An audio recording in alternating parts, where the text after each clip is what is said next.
E aí você coloca, por exemplo, a situação do Matias Rojas, que você tem que separar as coisas, né? Tem gente que acaba misturando, né? O fato do cara não ter jogado nada aqui, aí mistura as coisas. Não interessa se o cara jogou bem ou jogou mal, ele tem que receber, ele tem um contrato, ele tem que receber.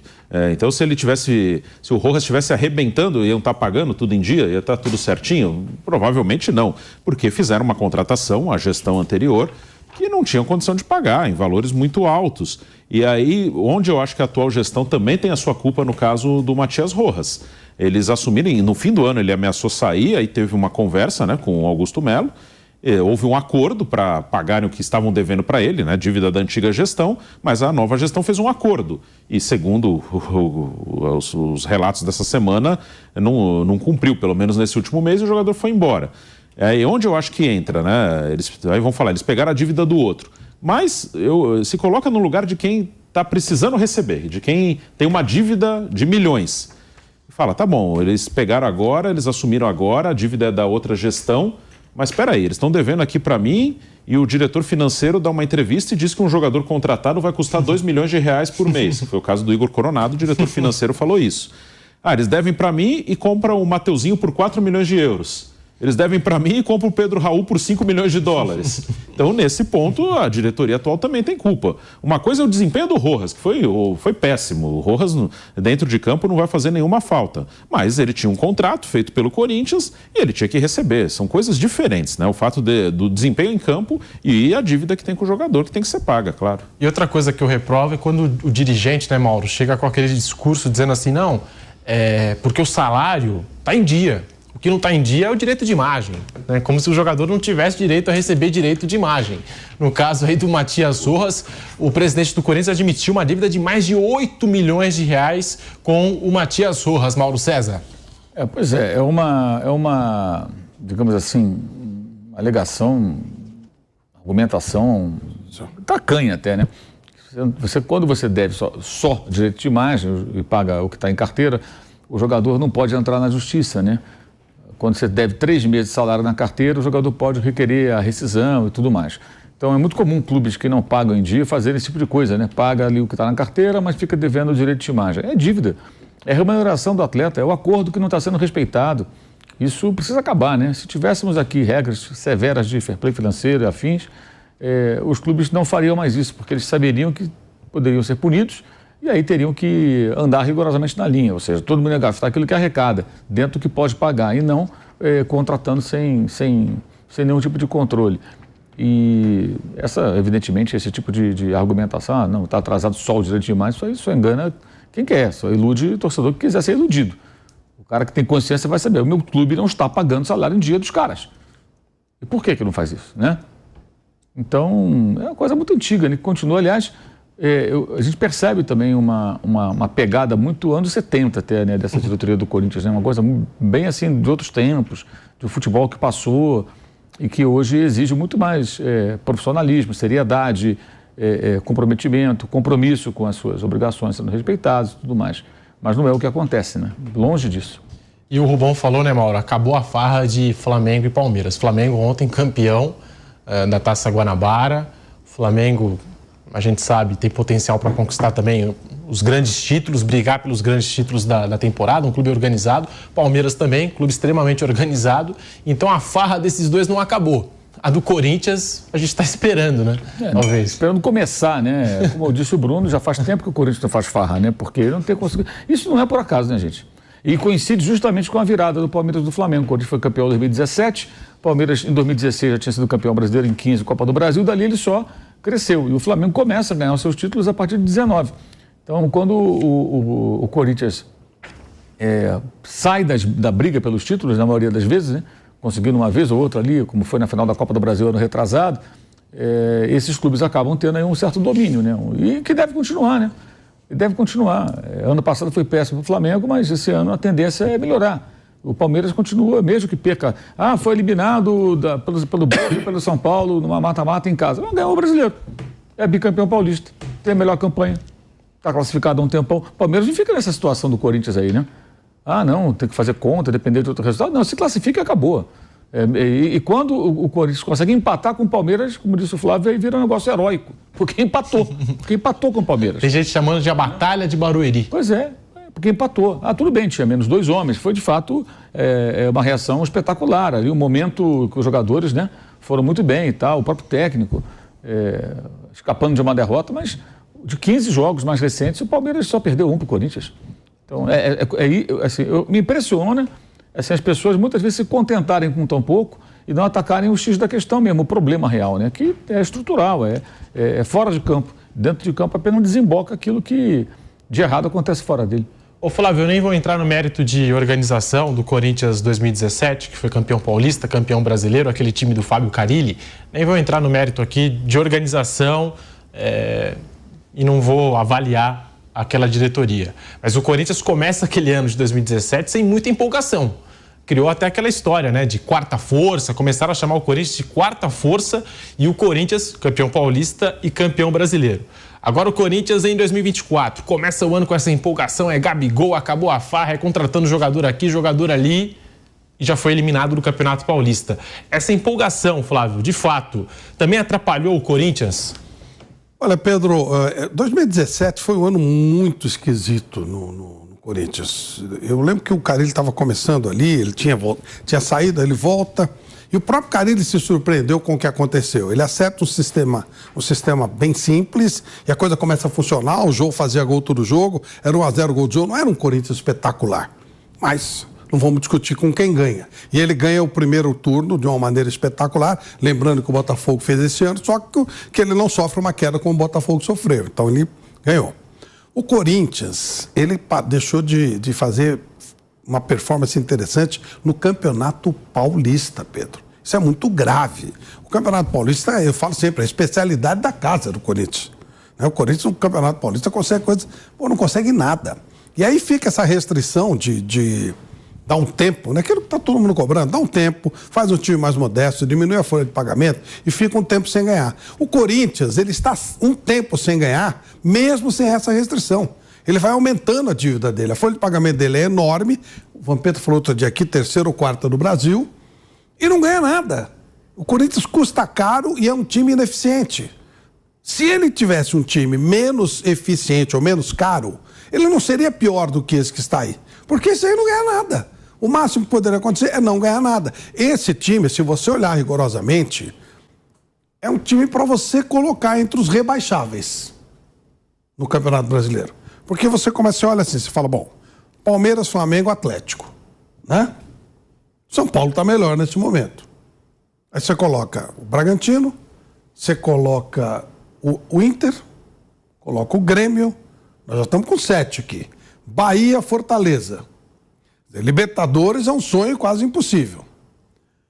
O Cuiabá é estabilizado, nós já estamos em 10. Você já começa a ver o Corinthians entrando numa região ali meio complicada. Estou falando em teoria, na prática aparece um milagreiro.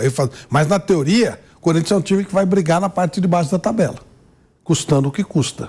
Não é mais fácil custar mais barato e se sofrer com algum objetivo, para daqui a 3, 4 anos esse time ter alguma coisa palpável, alguma coisa que presta? Não. A tendência do Corinthians é cada vez mais piorar. Cada vez ficar devendo mais, cada vez ter mais problemas, começar a ter dificuldade de contratar jogadores. O Matias Rojas não fez a menor questão de ficar, ele veio aqui para receber, ele veio aqui para ganhar dinheiro.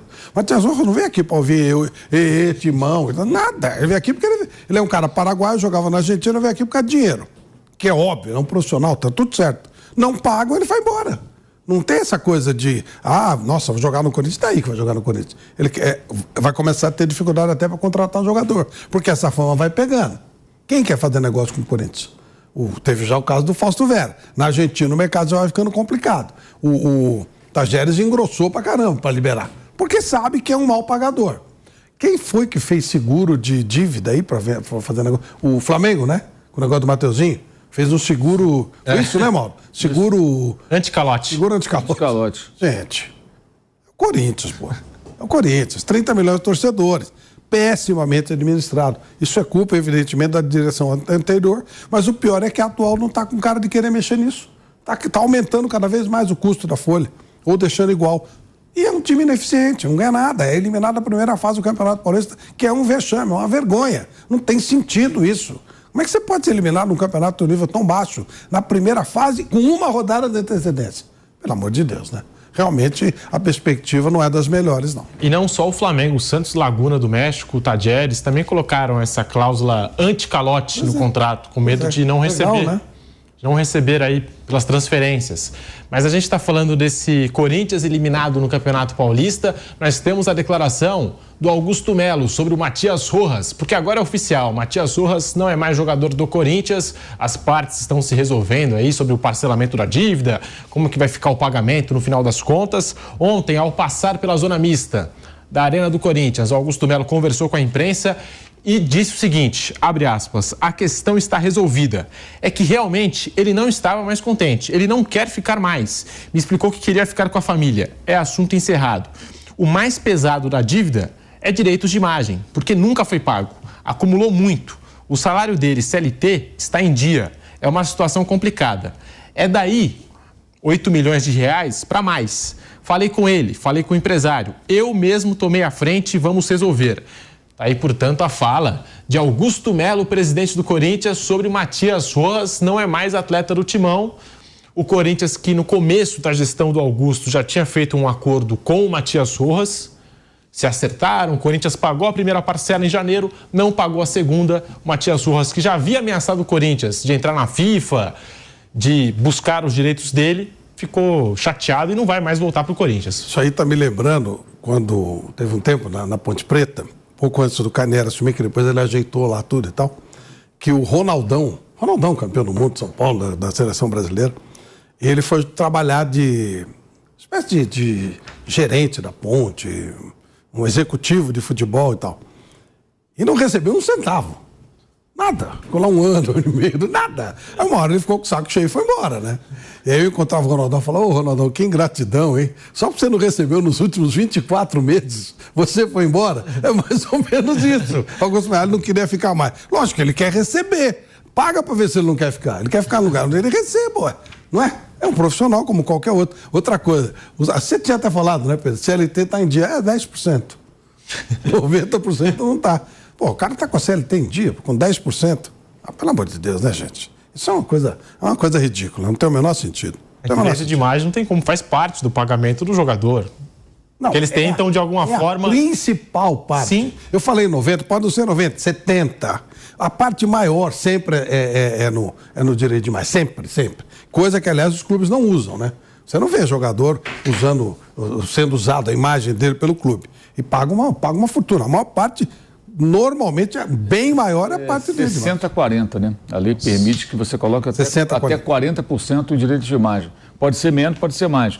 Em geral, eles colocam 40, né? 60 na carteira, 40 de direito de imagem. Então é quase metade do salário do cara.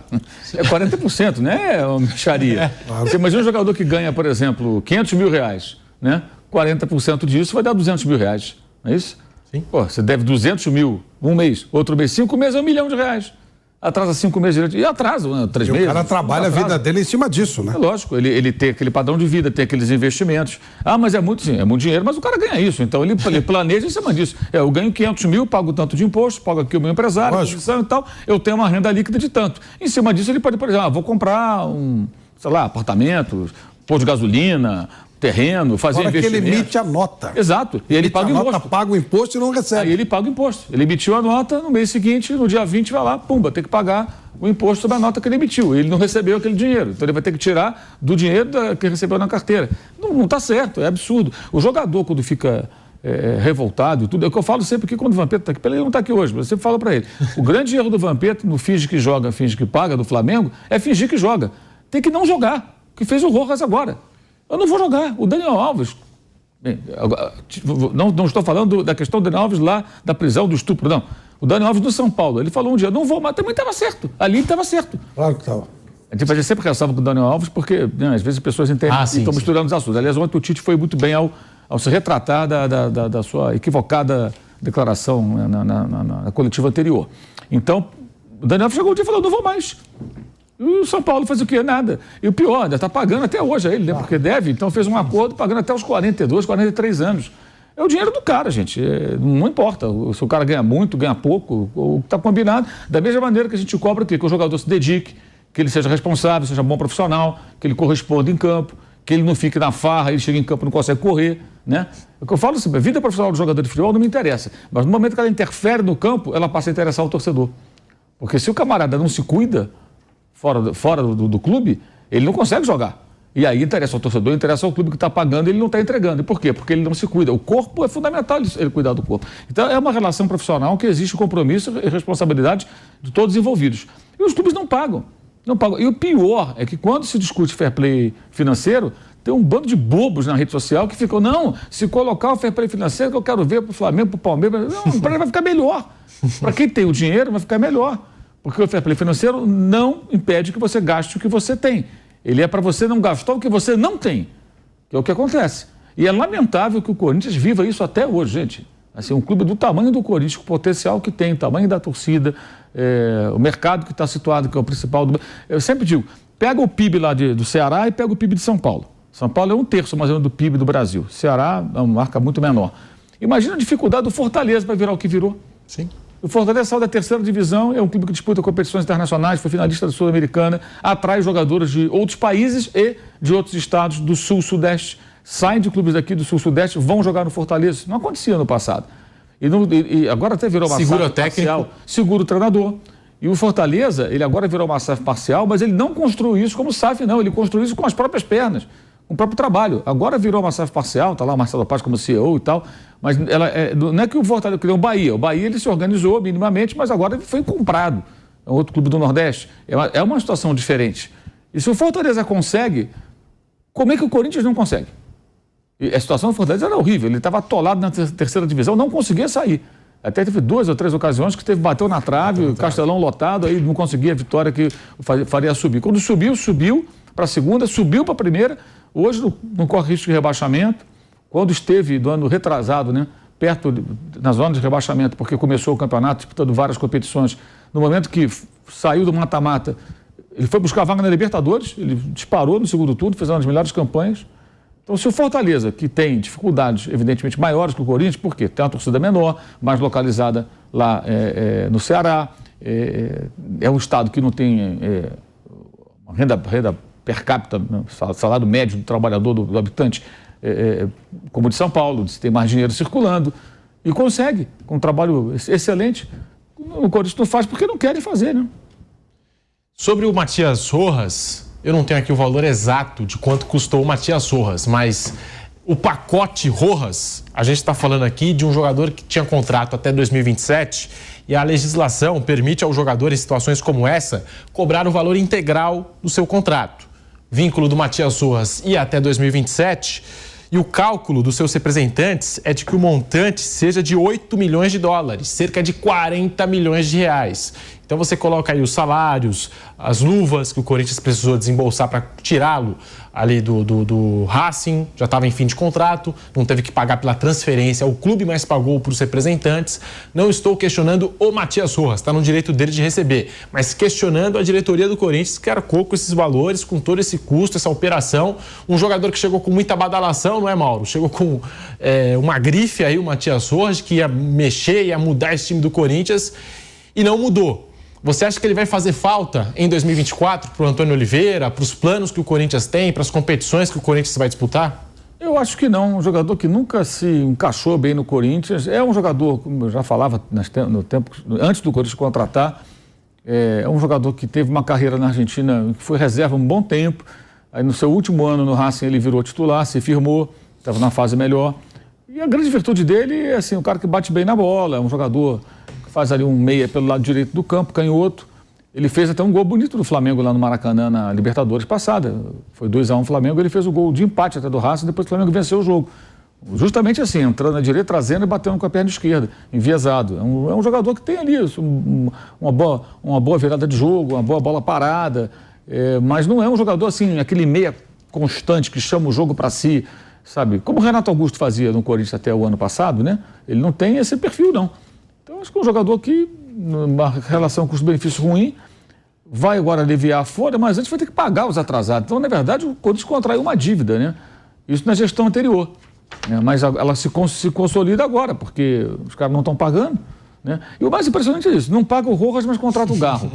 Não paga o Fausto Vera, mas contrata o Pedro Raul. Como é que pode isso, gente? Sabe, você não resolveu aqui e já está trazendo outro. Né? É por isso que os clubes acabam colocando esse negócio de cláusula anti-calote, seguro contra calote, que é um negócio vergonhoso, né? Imagina, você vai negociar com um clube, é uma cláusula anti-calote. Pô, isso é uma avacalhação, gente. É uma vergonha.